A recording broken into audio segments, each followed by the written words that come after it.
Issue 262. We start out in Emerald Hills Memorial Park, where Sonic in his disguise is recognized. Oh, this is when Sonic's disguise as Bob Beaky is revealed. What took Reimer so long? Sonic wastes time trying to talk the civilians out of panicking as they just assume the bag he has a bomb in it, when he's never used a bomb before. And he briefly homie attacks them all and thinks that with his disguise blown, he'll never have a good night's sleep. Why can't he just sleep in Tails' room? Well, maybe the Emerald Hill base would catch him in the security system, but still, shouldn't it occur to Sonic to get another disguise? He showed up at a bar wearing a cloak. Also, I guess he's homie attacking people unnecessarily just because he's frustrated at his whole situation, which makes sense. Then Sonic gets attacked by the Babylon Rogues, causing him to complain about seeing them again. I feel stupid here. I completely forgot if they showed up in this CC at all.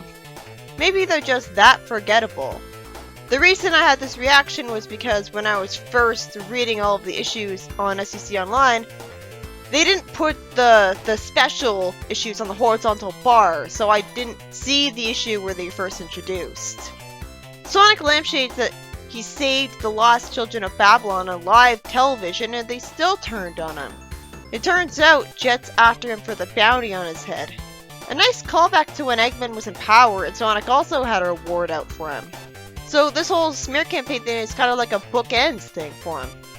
Sonic fights Jet with the two bragging about their speed, and Sonic reveals that it's not just his legs he can run on, spinning his arms, which was the only entertaining part of the generic Sonic and Jet fight, because it was actually creative. Then he thinks about how hard it is to keep having a brave face, because this is really taking it out of him.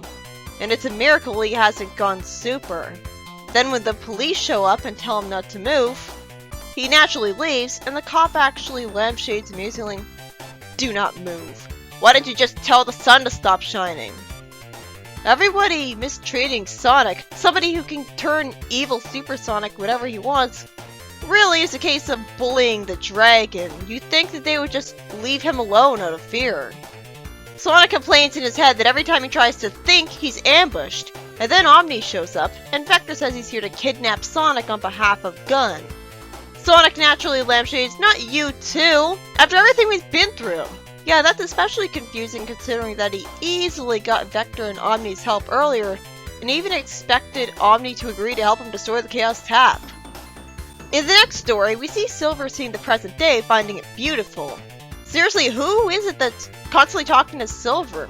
I was confused at the fact that he has an AI in him, which was talked about the last time he showed up, because it was not typical of Silver. It's not like he's holding a handheld Nicole, so where is it? What is it that's telling Silver that missiles fly him all of a sudden? I guess it's the AI. Silver destroys the missile and is honored to meet Tails, knowing that he's the great hero Mobius even in a miserable bad future that shouldn't have any historical records left. Good, he'd never heard of the Ultimax. That shows some restraint on the part of the writer. He shows Tails a hologram of himself from the future somehow, and says that he grew up hearing all about Tails' adventures, showing him stories about Tails doing things that Sonic did, like stopping the Metalics by rewriting history with the Chaotix of all people. Tails tells Silver that Sonic is the real hero Mobius, and he was just Sonic's sidekick. Again, good future of Mobius, Sonic statue. Silver asks if he rewrote history just by coming back in time, and decides to try to destroy Sonic. Tails tells Silver that since Super Sonic and Sonic have different personalities, Silver would be punishing someone else for another's crimes. Surprisingly, Dexter agrees with Tails, pointing out that Silver might just cause the very thing he's trying to prevent. He tells someone named AG, the AI, to download all of Sonic's data, including data on his recent activity. Surprisingly, the story ends with the Ultimax squad actually wanting to save Sonic, because for some weird reason they still think Silver killing Sonic would doom the future, even though they think Sonic's evil. Huh? In the next story, I'm bored right away because there's 2 pages of no Sonic characters at all, only a random kid being told to write an essay on a villain. Then Sonic saves the kid from some badniks and snarks, "Sheesh, I remember back when people were glad to be rescued." But no, the news tells you a lot to hate me. Now I can't even grab a bite to eat without the Bodger Brigade on my back. He uses a sonic whirlwind on a slicer to destroy it, as I think about how even if the kid believed he was a hero, the kid would never be believed anyways, so this whole story is pointless. Sonic expects some applause out of force of habit, and frustratingly the kid is delusional, thinks Sonic will hurt him when he literally just saved him! Since Sonic's an anti-hero, he smirks and takes advantage of how the kid said he'd do anything for him, and we cut to Sonic eating a burger next to the kid, who only stayed with him out of curiosity about why he saved him. Sonic says casually that it's his job and he really wanted a burger. That's relatable of him. I think I would have done the same thing. The story ends with it turning out that all of the kids wrote their essays on Sonic since he's the hip new villain. And the kid who knew Sonic was innocent got an F. Idiot. He should have had the common sense to realize what his idiot teacher wanted and to just write a villain essay on a different villain. That was a terrible ending that ruined the whole story. We really didn't need to see that. The first story, by Stephen Davis, was about Sonic's disguise as Bob Beakey finally being revealed after several eons, leading to it being hunted down by Jet and cornered by the Chaotix. Seriously, I can't believe this didn't happen when the smear campaign was at its worst. I guess the writers completely forgot to do this. Much like how they forgot about us seeing a good future in Mobius where Sonic was honored as a hero.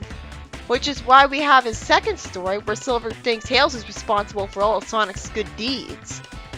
And the third story was by McDonald and was annoying and predictable. Of course the kid takes a while to believe Sonic's a hero, and of course he gets an F because no one believes him about him. Also, I don't see how the kids could write an entire essay about Sonic as a villain when the vast majority of the things he's known for are heroic acts, and he's only done, supposedly, one villainous act. You'd think the fact that he isn't trying to take over the world now and apparently just gave up after the Mega Mac incident would make things obvious to people. If he was a villain, he'd make it a lot more obvious. He'd be acting just like Scourge. Like constantly trying to like beat people up, like be really harsh to criminals, and trying to take over the world with stuff that's magical. He wouldn't be acting like this.